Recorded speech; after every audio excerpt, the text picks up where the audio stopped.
ఉండడం, ఆ నిరీక్షణ కలిగిన వారంగా మనం జీవించవలసిన ఉన్నాము. అక్కడ రాయబడిన మాట ప్రకారం. And that's why the call is worth it. కనుక అన్యజనులు మనము మహిమైశ్వర్యం ఎట్టిదో, ఎందుకంటే క్రీస్తు మహిమ నిరీక్షణ ఉన్నాడనే విషయాన్ని మనం మర్చిపోకూడదు.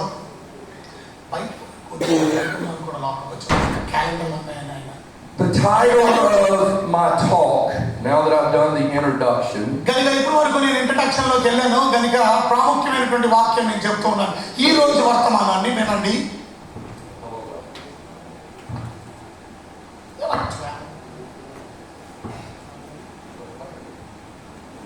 I want to talk with you about the measure of success. కనుక మనము ఏ రకంగా సఫలీకృతం అవ్వాలనుకుంటున్నాం, సఫలీకృతమైన సేవ చేయాలంటే సూత్రాలు చెప్తున్నాను.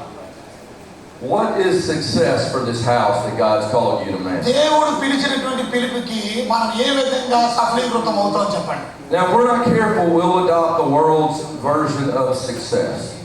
లోక సంబంధమైనటువంటి సఫలీకృతం వేరు. We'll oftentimes mistake growth for health. Growth for health. కనుక చాలా సార్లు అభివృద్ధిని మన ఆరోగ్యానికి మనం పెట్టుకుంటూ ఉంటాం.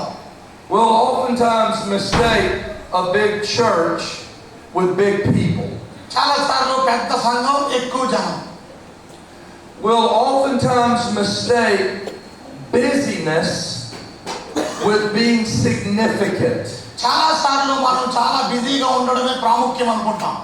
But what is God's plumb line for success? దేవుడి యొక్క తూకం ఏంటి చెప్పండి, ఆయన గుండె ఏంటి, మూల గుండె ఏంటి సఫలీకృతానికి?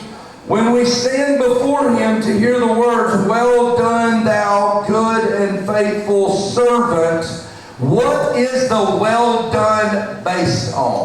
కనుక ఒక రోజు దేవుడి సన్నిధిలో మనం నిలబడినప్పుడు బలా నమ్మకమైన మంచి దాసుడు అని ప్రభు అంటే, బలా నమ్మకమైన మంచి దాసుడు అంటే ఏంటి? ఏ రకంగా మనం బలా నమ్మకమైన మంచి దాసుడుగా పనిచేసిన మనం అవుతాం?